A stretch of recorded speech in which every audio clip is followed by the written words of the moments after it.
کدوم لباستو میپوشی؟ من برات حاضر کنم. نه، خودم میتونم حاضر شم. چی شده بهادر؟ خیلی ادعای دوست داشتن داشتی. حالا الان دیگه به من و حرفام اهمیت نمیدی.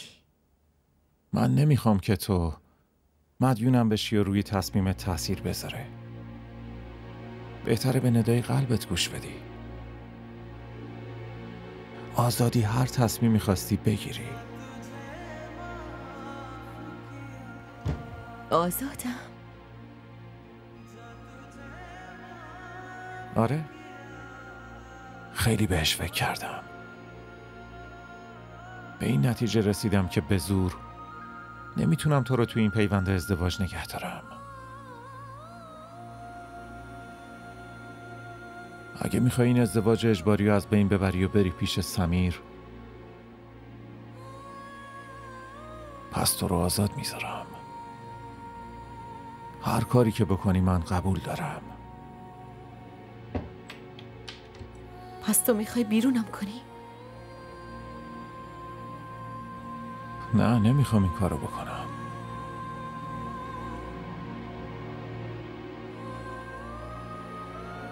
اما دیگه نمیخوام به زور تو رو اینجا نگهت دارم. بهادر تو چقدر عجیبی. الان یادت اومد که رضایت منم مهمه؟ وقتی بابا ما رو به زور به عقد هم در آورد و تو من آوردی اینجا، من چه حرفایی که بارت نکردم، اما تو شب و روز از دوست داشتنت حرف میزدی بهادر. یادت اومد؟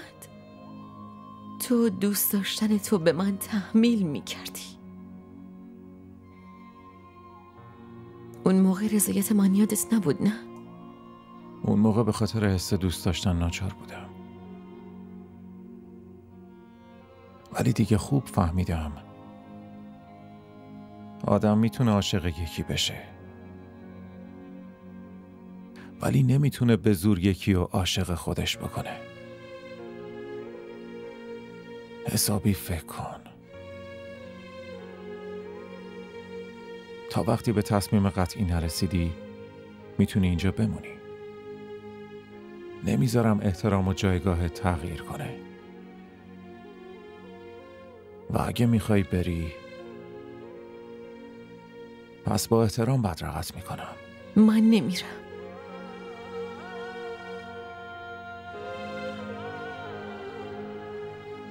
نیازی نیست احساساتی بشی. با فکر رو دقت تصمیم بگیر.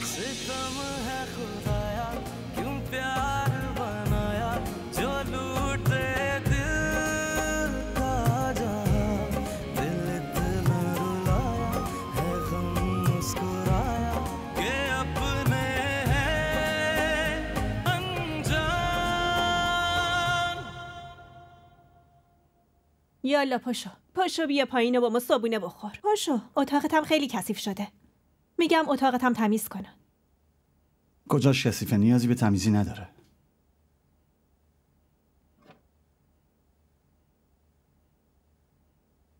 درسته.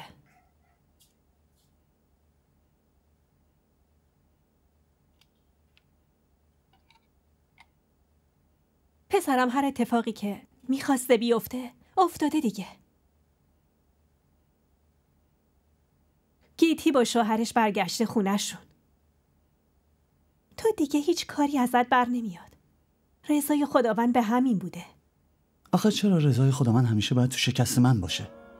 نه خیر عزیزم، اینجوری نگو. یاد بگیر به رضای خداوند راضی باشی.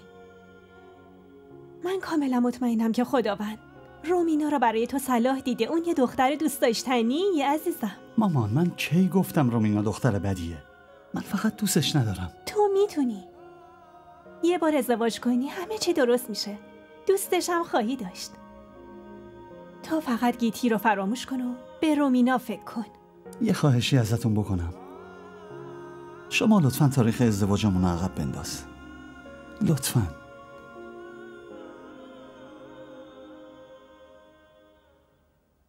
رومینا تو چت شده؟ من دارم بهت میگم اما تو باز درگیر حرفای گذشتی.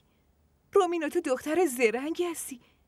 من خیلی خوب میدونم که تو قلب سمیر رو به دست میاری. آره اما اون اصلا به من اهمیتی نمیده و عشقشو داره به یکی دیگه نشون میده. رومینا اون اصلا عشق نبود، اون نادونیش بود و حماقت سمیر بود. توی خونه ما تدارکات عروسی شروع شده رومینا. خود سمیر هر روز داره خرید میکنه. مادر جون خودش منو فرستاده با تو برم خرید عروسی کنیم. پس چرا همچین فکری میکنی؟ واضح بگم زن داداش، من اصلا نمیفهمم. به نظر من فعلا باید این عروسی رو عقب بندازیم باشه. رومینا چی داری میگی تو که دیوونه نشدی؟ میدونی چند روز پیش از عروسی کنسل کردنش چه معنی میده؟ چقدر بدشگونه؟ مردم یه عالم حرف در میارن. عزیزم چرا این کارو میخوای بکنی؟ ببین هر اتفاقی میخواد بیفته بذار بیفته. هر جور میخواد بشه تو با آرامش تدارک عروسی رو بگیر.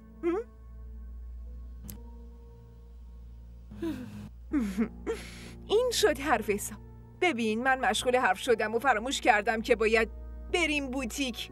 نیم ساعت بعد بوتیک رو میبندن. بریم عجله کن. باش بی خیال شو، آروم باش. چرا استرس داری؟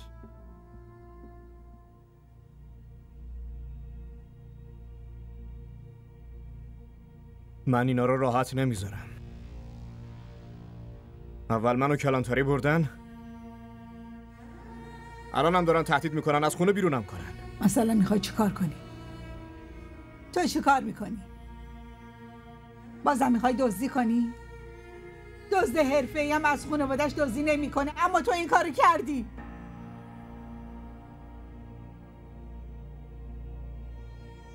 تو برای من اصلا آبرو نذاشتی. منو جلوی داداشم تحقیر کردی. یه عمر با سربلندی و افتخار اینجا زندگی کردم، اما الان نمیتونم با داداشم چشم تو چشم بشم، نمیتونم بهش نگاه کنم. تو دیگه برام آبرو نذاشتی. محتاج به قرون پولشون میکنم. اینا از نفرت ظفر جون سالم به در نمیبرن. اگه تو کل شهر رسواشون نکردم اسمم ظفر نیست. کافیه دیگه ظفر، کافیه. برای من چرت و پرت نگو. الان برو از اقبال معذرت خواهی کن. بهش اطمینان بده که از این به بعد اشتباهی ازت سر نمیزنه. اگه اون ذره شک داشته باشه که تو بازم اشتباه میکنی، نمیذاره تو این خونه بمونی.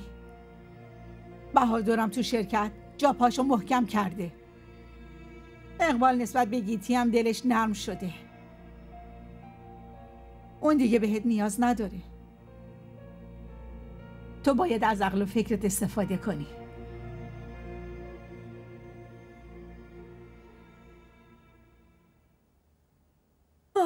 نمیدونید که مادر جون به چه سختی رومینا رو قانع کردم. اون خیلی ناراحت شده بود. به هیچ چیز علاقه ای نشون نمیداد. اما من یه چیزی رو نمیفهمم. اون چرا همچین واکنشی نشون میده؟ اون که هیچی رو نمیدونه.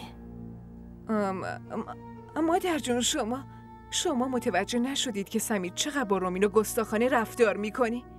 اون واسه گیتی چقدر با ما جنگیده و بی احترامی کرده. در ضمن مادر جون شما نمیدونید مگه حس ششم زنه چقدر قویه؟ رومینا از این ناراحت شده که سمیر از اون خیلی دوری میکنه و نزدیکش نمیشه. قرار میذاره اما دیدنش نمیره. خب مگه اون چیزی بهت گفته ها؟ آره مادر جون، وقتی با هم خرید رفتیم رومینا همه چیزو باسم تعریف کرد. حتی اون یه لیست طولانی از شکایتاش نسبت به سمیر داشت. من خیلی با سمیر حرف زدم. هر دفعه دارم بهش میگم که همه یه تردیداشو کنار بذاره، اما این پسر اصلا نمیفهمه.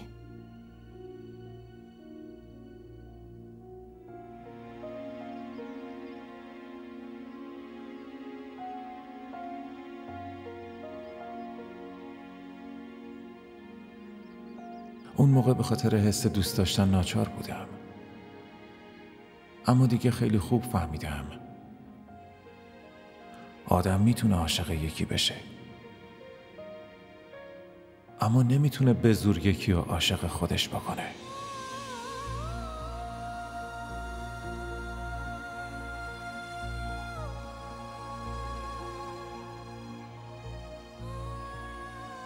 تو کار خوبی نکردی بهادر.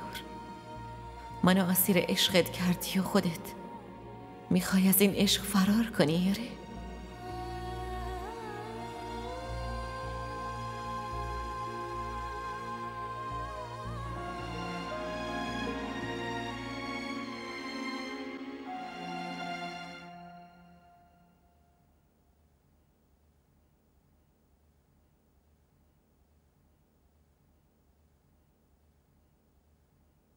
تماس از گیتی؟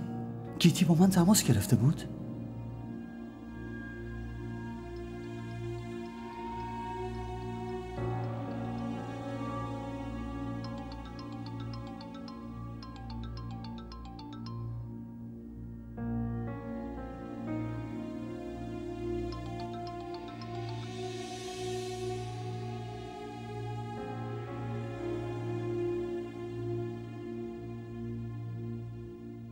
چی؟ دوباره برگشت؟ آره همینو گفتم، چرا تکرار میکنی؟ درسته، خبر خوبیه. با کلی غرور از اینجا رفت ولی مجبور شد برگرده. به قول معروف غرور زیادی بدجور آدمو زمین میزنه. اما اینجا خوشحالی داره. زندگی داداشت سر و سامون میگیره. خونه‌تون پر از شادی میشه. تو باید خوشحال باشی. من از اومدنش اصلا هم خوشحال نشدم. جمشید این دختره خیلی زرنگ و حیله‌گره. مامانش مرد و دیگه جایی نداشت، واسه همین برگشت خونه ما. باشه بیخیال این حرفا. ما از خودمون حرف بزنیم. که اینطور؟ مگه تو وقت داری با من حرف بزنی؟ من که برای تو جونم میدم دختر. تو از وقت حرف میزنی؟ واقعا؟ اگه اینطوریه پس چرا این مدت نیومدی دیدنم؟ چون این چند وقت گیتی اونجا نبود. بفرما، دوباره ساکت شدی نه؟ الان یه بهانه خوب جور کن و دلیل نیومدن تو بهم بگو. والا دلیل نیومدنم خیلی بزرگه. مگه چیه؟ خب این که تو دعوتم نکردی. نه بابا، الان دیگه باید دعوتت کنم که بیای خونه. 100%. پس بلند شو بیا، برات فرنی هم درست میکنم. باشه میام. تو فرنی درست کن، من خیلی زود میرسم. باشه منتظرم.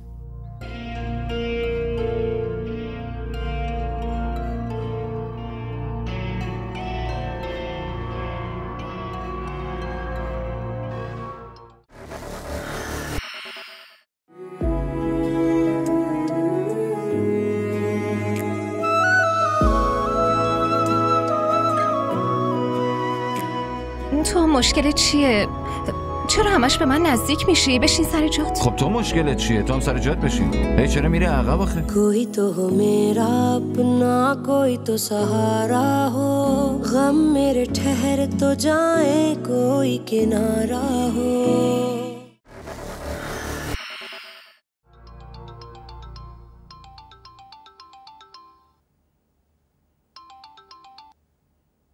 تو مشکلت چیه؟ چرا هی بهم زنگ میزنی و اذیتم میکنی؟ بازم این بار دیر رسیدم گیتی.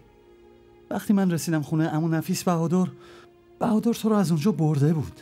خب چی کار میکردم؟ در ضمن مگه تلفنتو جواب ندادم که عمدن این کارو نکردم، چون دیشب گوشیم تو ماشین جا مونده بود. خب من از کجا میدونستم این اتفاق بد برای تو میفته و تو به من زنگ میزنی؟ توی بازی عشق تو من دوباره شکست خوردم. توی زندگی تو به جز عذر و بهانه دیگه هیچی نیست. من اینو خیلی وقت پیش فهمیده بودم. این مامانم بود که براش سوء تفاهم پیش اومده بود. گیتی تو حرفتو زدی، منم شنیدم. دیگه بهم زنگ نزن. گیتی تو همیشه منو اشتباه میفهمی. من خیلی وقت پیش از این حرفا بهت زدم. هرچی هم بوده مال گذشته بوده. دیگه هم بهم زنگ نزن. گیتی ببین، فقط یه بار همو ببینی من همه چی رو بهت توضیح میدم. فقط یه بار. تو عقل تو از دست دادی سمیر. بخوام تو رو ببینم به هیچ وجه. ببین گیتی، فقط یه بار. بعد از اون دیگه هیچی ازت نمیخوام. نه، من نمیخوام ببینمت. بعد از اینم دیگه به من زنگ نزن. حالت شد؟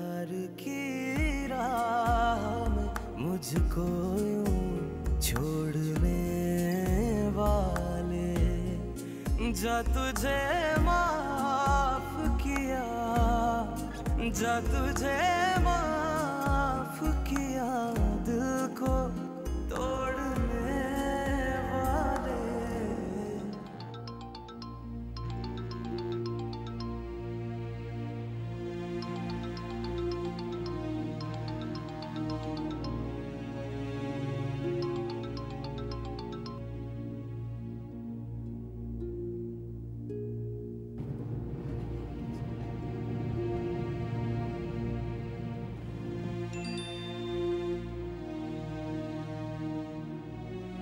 اگه جواب تلفنمو ندی پس بعدش هر اتفاقی بیفته من مسئولش نیستم.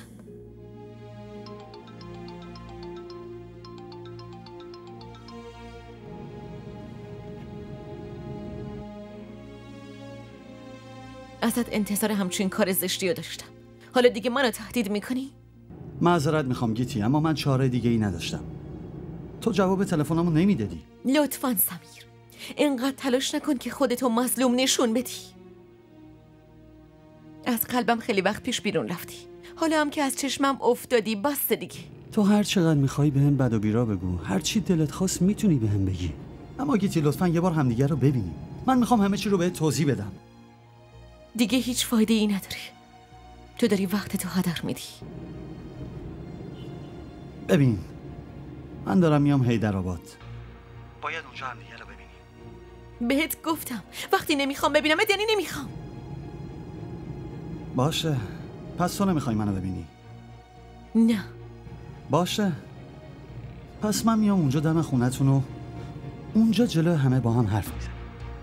تو منو تهدید میکنی؟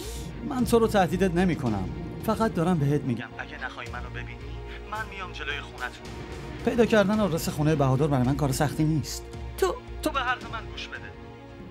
ببین، تو تا 1 ساعت دیگه بیا همون رستورانی که بار اول همدیگه رو دیده بودیم. اگه اونجا نباشی من مستقیم میام دم خونت.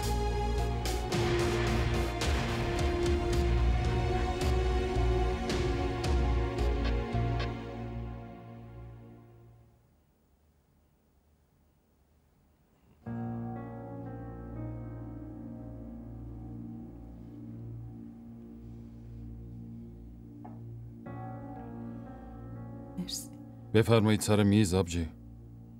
ممنونم. من گرسنه نیستم. بعد از کارایی که پسرم کرده دیگه اشتها ندارم.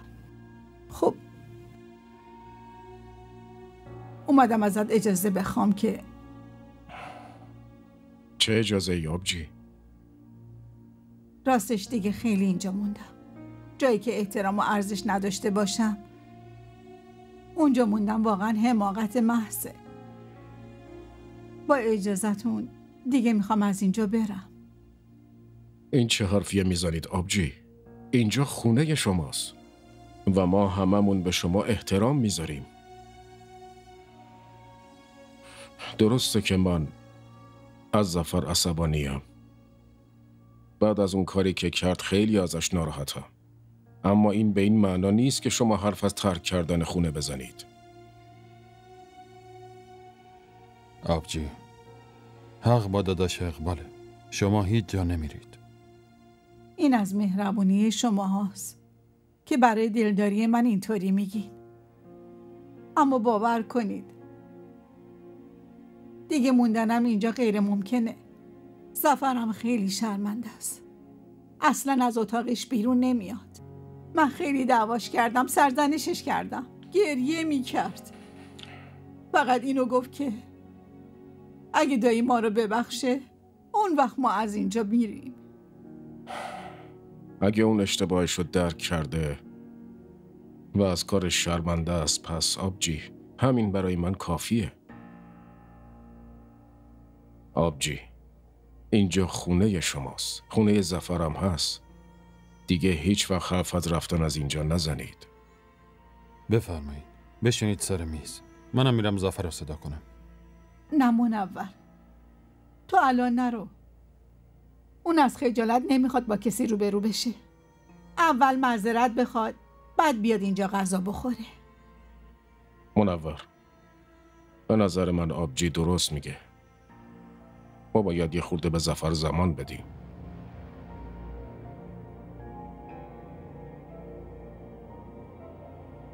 آدم شرمنده تنهایی میخواد. بفرمایید، غذا سرد میشه. بیاین آبجی، بیاین. بشین.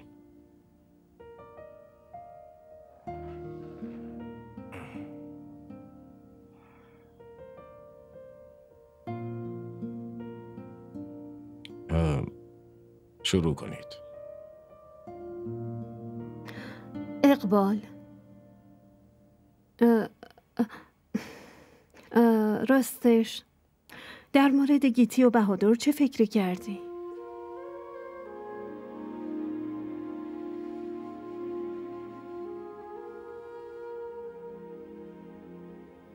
داداش، اونا رو ببخشید. قهرتون رو تمام کنید لطفاً. خانده داشت، گیتی هم دختر این خونه است. بهش اجازه بدیم به خونه برگرده.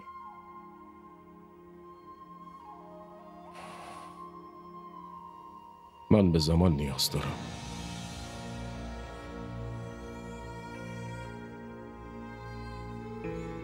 غذامون رو شروع کنیم.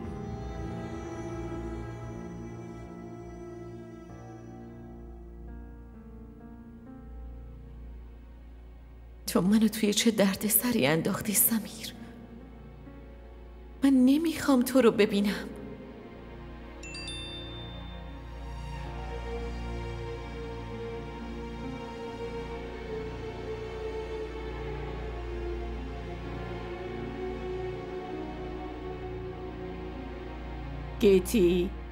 گیتی دخترم، تو داری جایی میری؟ بله، دوستم ارهم که هست. یه خورده مریض احواله، فکر کردم برم یه سر بهش بزنم. خب بهادر وقتی اومد با اون برو دخترم، اینجوری تنها رفتن خوب نیست. نه خاله، چه نیازیه که اونو اذیت کنم؟ بیچاره خسته از سر کار میاد خونه. خونه دوستم همین نزدیکی هست. من زود برمیگردم. اما دخترم بازم باشه، هر جور خودت راحتی.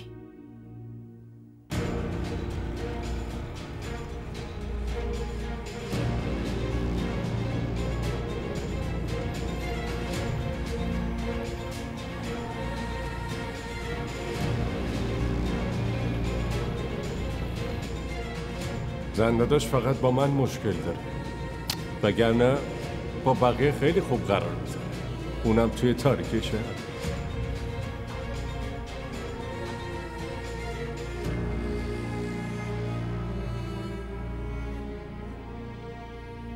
مامان، رفتید پیش داداشتون و گریه و التماس کردید؟ خب چی کار میکردم؟ میخواستی از خونه بیرونمون کنن؟ اون وقت کجا میرفتیم؟ مگه بابات برای ما ارث و میراث گذاشته؟ خدا رو شکر همیشه با احترام زندگی کردم، اما فکر کنم تو احترام سرت نشه. احترام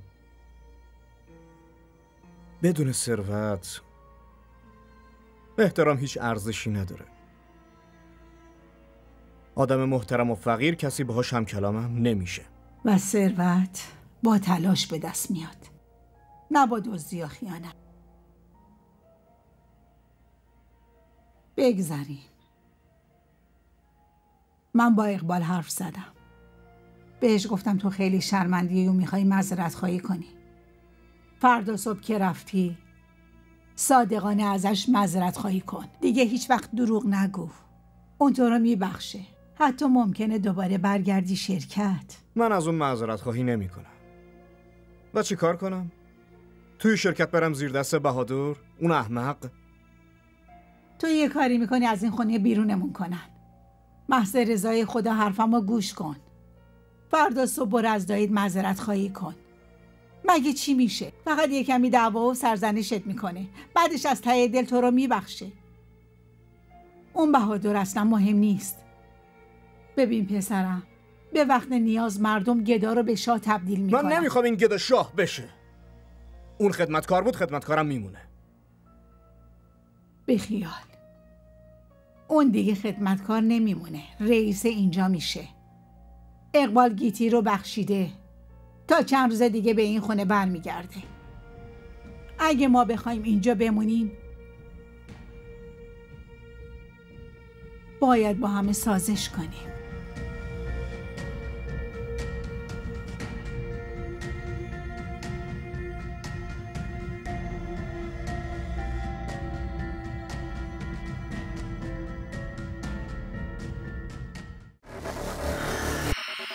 خداوند عشق شما دوتا رو همیشه پابرجا و سلامت نگه داره.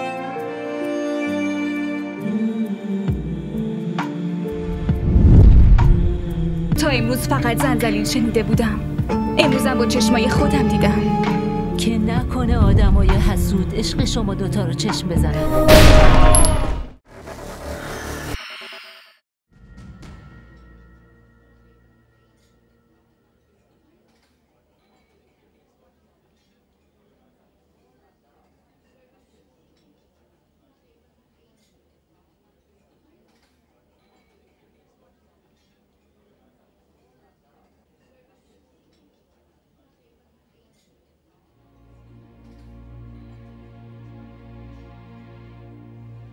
هر چی میخوای بگی سری بگو. باشه گیتی، لطفاً اول بشین. اینجا نیومدم که بشینم. ببین گیتی، لطفاً، همه دارن نگامون میکنن، لطفاً بشین. فقط چند دقیقه، لطفاً.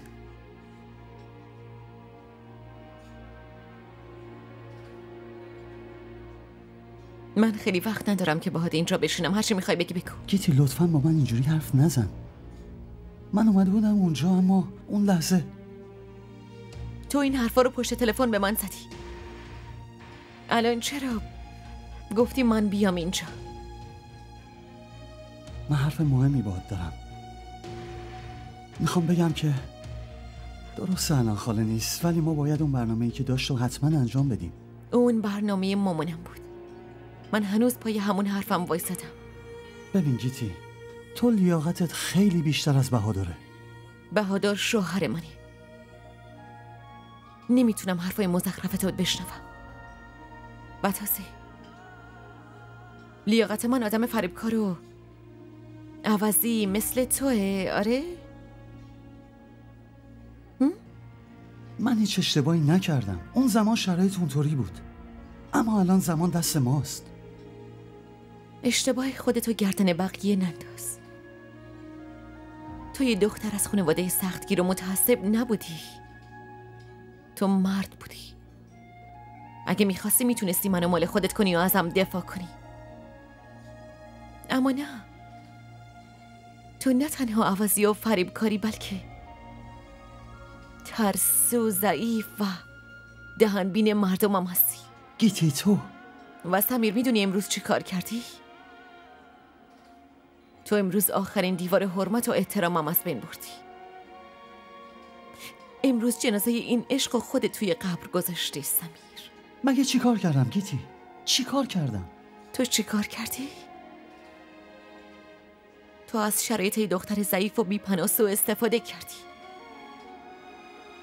تو منو تهدید کردی که اگه امروز اینجا نیام میای در خونه من. سمیر، دیگه چقدر میخوای از چشمم بیافتی؟ اما من که همه چی رو برات توضیح دادم. اون حرفو فقط واسه این زدم که تو بیای اینجا. میدونی سمیر، با این کار چه اتفاقی افتاد؟ با رفتاری که الان کردی، اون حسی که بهت داشتم، یه حس دوست داشتن بچه کنی، یه حس حماقت. من الان از اون حس فقط ندامت و پشیمونی برام مونده. تو عشق که چی؟ حتی لیاقت نفرت هم نداری. آره، لیاقت نداری. من از خودم تعجب میکنم که آدمی مثل تو رو دوست داشتم. اما بهادر که هست، اون هرچی گفت بهش عمل کرد. هیچ وقت دست منو رها نکرد. هیچ کسی مثل تو اینجوری با بهونه و تهدید دوست داشتنش رو اثبات نمیکنه سمیر. بلکه مثل بهادر آدمو اسیر خودش میکنه. بهادر توی قلب من نبض شده و داره میتپه. شنیدی آره؟ دیگه از طرف من همه چی تموم شده. دیگه هیچی نیست. من چجوری همه چی رو به توضیح بدم گیتی؟ چطوری؟ نیازی نیست به من توضیح بدی سمیر. توضیح و جایی میدن که یه رابطه‌ای باشه، حس تعلقی باشه. اما من با تو هیچ ارتباطی ندارم. نه رابطه دوستی، نه رابطه دشمنی. بهترین کار اینه که تو راه خودتو بری، منم بذاری راه خودمو برم. و شاید تصمیم خداوند همینه. و سمیر تصمیمی که خدا بگیره اون بهترین تصمیمه و من بهش باور دارم. برای من هیچ وقت این تصمیم خوب نبوده. وقتی تو اراده قوی داشته باشی همه چی درست میشه. بهتر اینه که همه چی رو همینجا تمام کنی سمیر. نه اصلا. این کار اصلا برای من راحت نیست. وقتی زمان بگذره همه چی درست میشه. منم دختری که قراره باش ازدواج کنی و دیدم. خیلی دوست داشتنی. اونو مثل من بی پناه ول نکن.